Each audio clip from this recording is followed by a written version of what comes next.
আল্লাহ তাআলা বলেন, ও সন্তান, যখন তোমার মা 10 মাস 10 দিন তোমাকে গর্ভে ধারণ করেছিল, এই যে কষ্ট সহ্য করেছে, বিন্দুমাত্র কষ্ট তোমার বাবা সহ্য করে না, ঠিক না? এজন্য মায়ের হক, এই জন্য মায়ের হক সর্বপ্রথম। দ্বিতীয় নাম্বার, যখন 10 মাস 10 দিন হয়ে গেল, তুমি যখন দুনিয়ায় আসার যখন সময় হয়ে গেল, এই যে প্রসব বেদনা, জ্বালা যন্ত্রণা বিন্দুমাত্র বাবা সহ্য করে নাই, উপলব্ধি করতে পারে নাই। এই কষ্টটা সহ্য করেছেন একজন, তিনি হচ্ছে আমাদের জনম দুঃখিনী মা, ঠিক না? এজন্য দ্বিতীয় নম্বর হক মায়ের।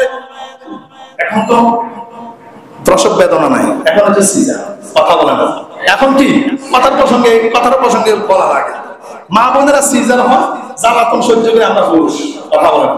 জ্বালাতন সহ্য করে কি আমরা পুরুষ।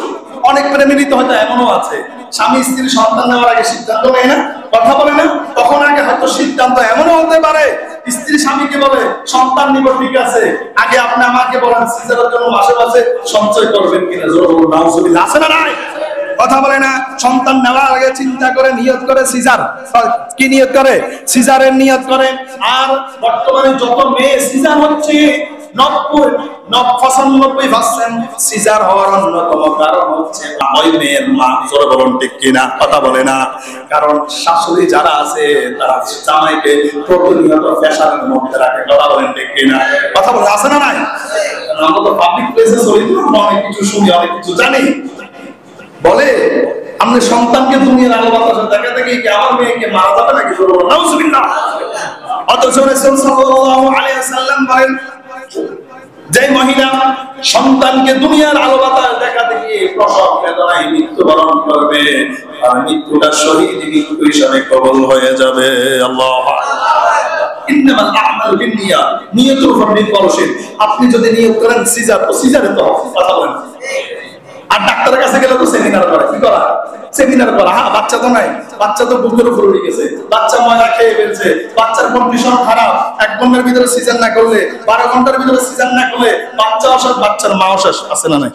কথা বলে, আছে না নাই?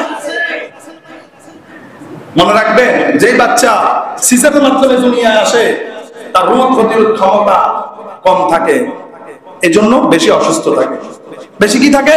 অসুস্থ থাকে। প্যারা হাজিরিন, আমরা এখানে যারা আছি, আমরা যখন দুনিয়া এসেছিলাম আমাদের মা নাকি সিজার হয়েছে, কথা বলে না? তখন সন্তানও বেশি ছিল কি ছিল না?